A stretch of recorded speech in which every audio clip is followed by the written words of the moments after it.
when you guys think about some of kind of your near-term objectives, what's kind of the target? You know, what are you trying to ensure success at near term for you guys to kind of get you through this crisis? Well, what's been interesting is that we've always had kind of this sprint planning mentality since I've been here, that we look at what are the things that we need over the next 90 days and how does that fit into our next 3-year strategic plan. And we were coming up to that cycle right as COVID hit, right? The end of March, we were in the process of analyzing what did we do from Q1 and how did we need to shift in Q2. So it was kind of perfect timing to reevaluate what those strategic measures were. And to Jen's point earlier, you know, we had e-close on the roadmap and we had kind of this 1-year plan that we were going to get to a full e-close across all 50 states.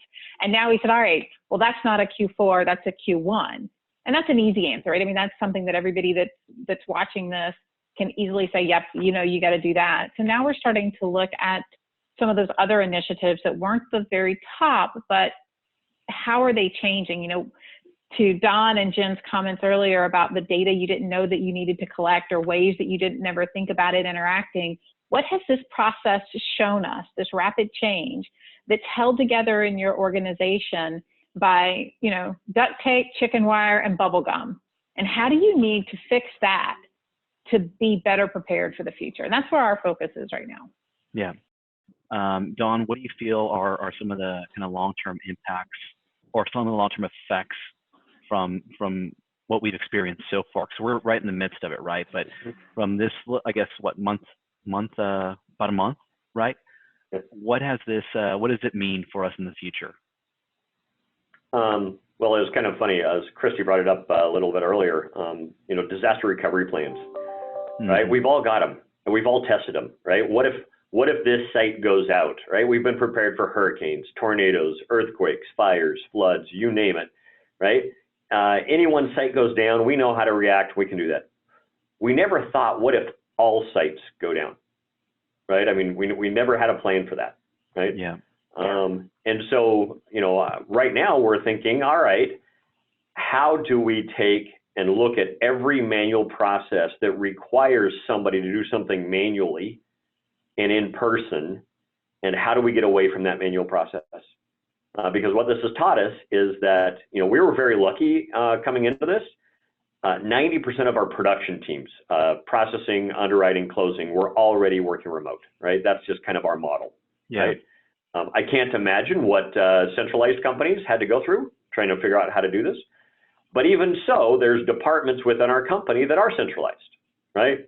Post-closing, servicing, accounting, right? Those types of things that are still very, call it, corporate-centric type of departments, and still require an awful lot of, I hate to say, manual processes to get something done, right? So our eyes have been open to how do we eliminate those things to where if we had to go 100% remote instantly, that it's just a flip of the switch, right? And I think that every company is probably reevaluating their process flows right now.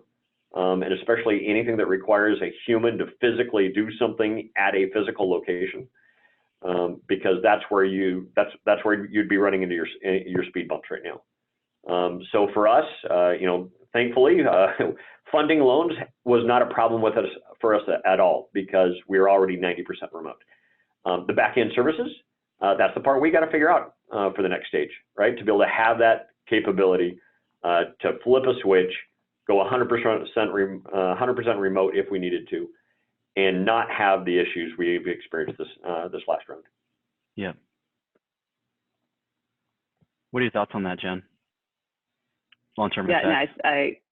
Well, I agree with Don. I mean, I think, and we are definitely reevaluating some of those. So we had some strong centralization, but you know, we were able to quickly adapt to that. But to Don's point, you know, we did have, you know, what we call key personnel that needed to have to come into the office, whether that's just once a day or once a week, but we had to quickly reevaluate, okay, can we not have them on site all day, every day, especially if they were high health risk? You know, I think there are long-term effects that we're going to see that we haven't seen yet is the default rates. You know, we're ramping up with anticipation for, you know, with the unemployment to have default, which, you know, we never wish on anybody, but just trying to forward think, you know, back to 2010, that we're going to be having a lot of that coming out. So that I think is going to be a really long-term effect, because we haven't seen it yet. It hasn't started hitting yet, and we're not even at the tail of that. So that is something that I'm concerned about. I know that our company is preparing for. And not just from a company standpoint, this is an economic standpoint. I mean, to Don's earlier point, you know, the speed at which this happened with the unemployment and the breadth across the country is just, you know, it's, I hate to say unprecedented because it feels overused these days. I think I've heard that word more times in the past 12 days or, you know, 4 weeks than I have, you know, my whole life. But it really is. And so just, you know, trying to anticipate how bad that's going to be, you know, just for the families that are going to be impacted, and even for the, you know, extended families of our employees. Yeah.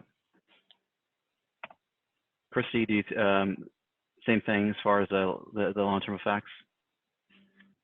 I think from a, you know, as Jen really pointed out, forbearance and the after effects of what happens for loss mitigation and default servicing is going to be huge. Luckily, I feel that we are in such good hands because of Courtney, who runs that area for us, and the way that she's trying to be forward thinking and figuring out what the servicing side, what are we going to do? Because that's really going to, you know, as an originator, you know, that's where my perspective comes from, because I spent 29 years on the street. You know, originators think day to day, they think about that next lead. And as a leadership team, we have to think about not just the next lead, but the one 6 months from now and 12 months from now, and how we help people through this economic crisis is going to tell us if we've pulled all of our volume forward now and we're not going to have any in 3 years, or if we're going to put people in a position where as an industry, we can continue to function. And so for both the near term, you know, handling people with compassion, and for the long term, because this is the lifeblood of our industry. What playbook do you use at this moment in time? Do you do the 2008 playbook? Is there another playbook that you go further back to use? Is it going to be a completely new playbook that you have to ad hoc? You know, are you going to go back and read about the Depression era like strategies of banking, or you know, just thinking of the playbook? Don, what's the playbook? I don't know that there is one, right? I mean, you look at, you know, I've had several people ask me, so, you know, what should you have done to prepare for this?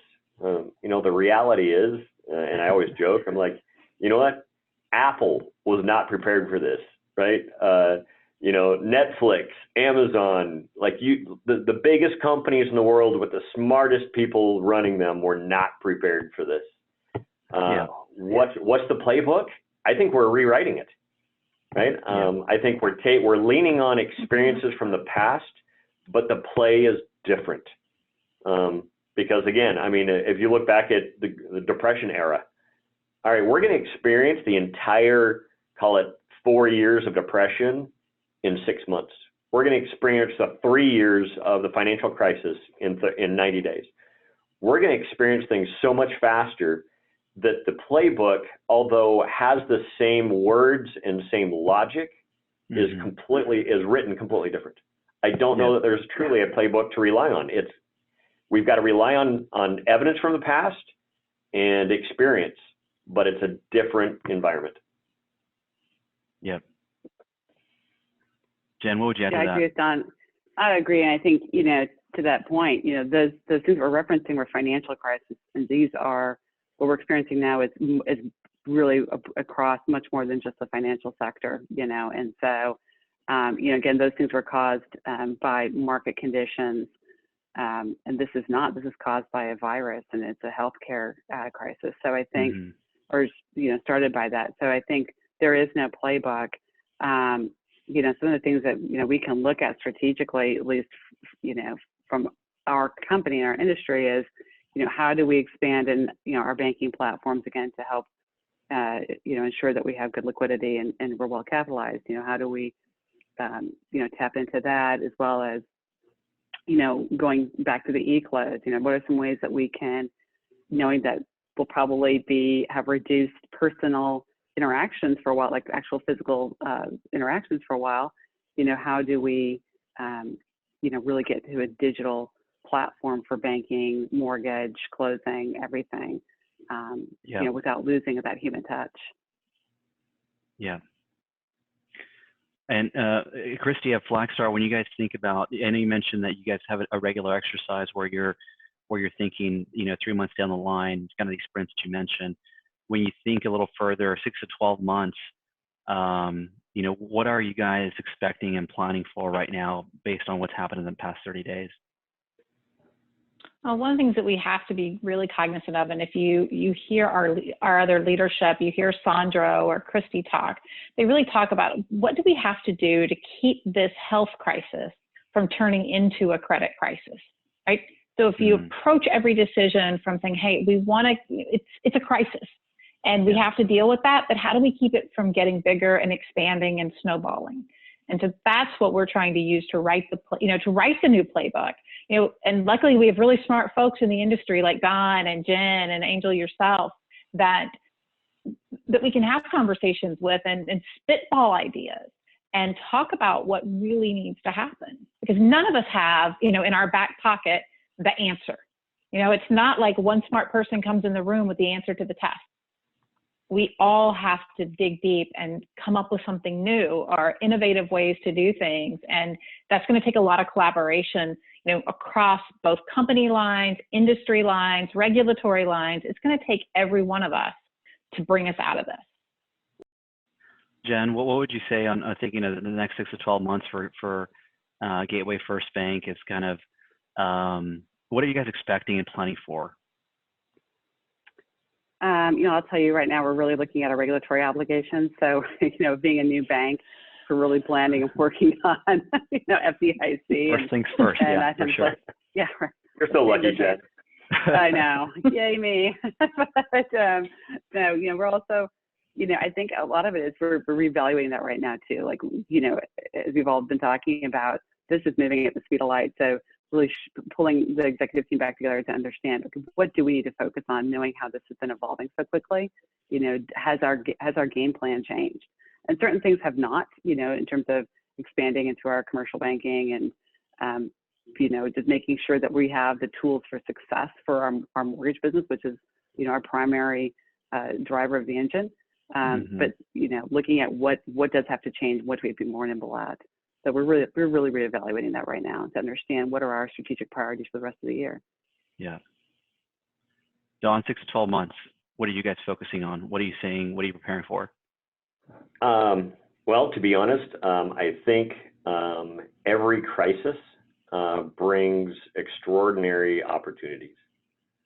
And so I think right now we are focused on getting our company, our process, our systems as efficient as possible so that it gives us the opportunity to go through with acquisitions, recruiting. There are so many companies that have done really well because of margins over the last year and a half and because of volume, because of low interest rates. They've done very, very well, although they may not have been efficient, right?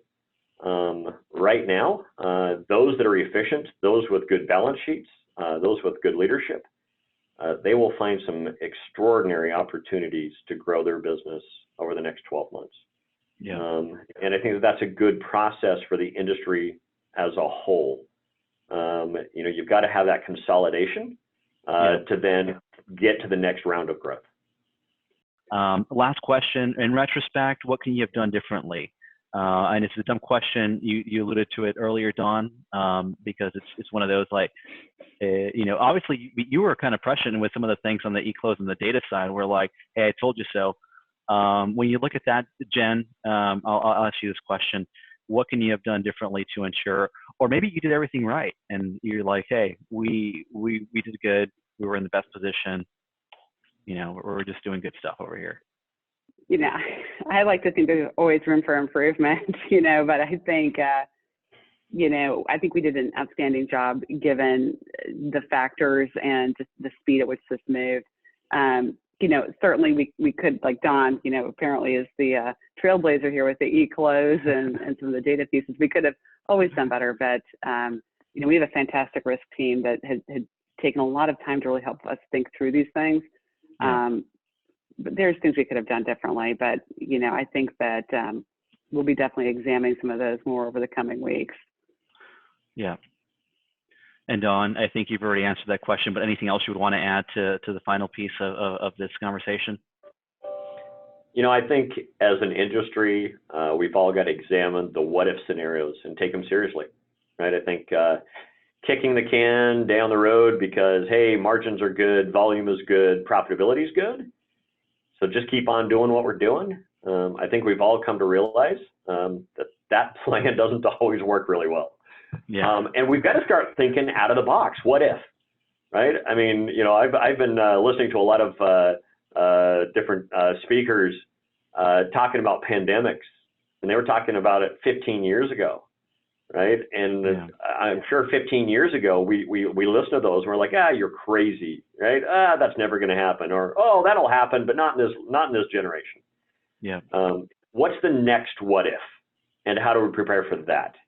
Right. I think we have to take these what if scenarios seriously.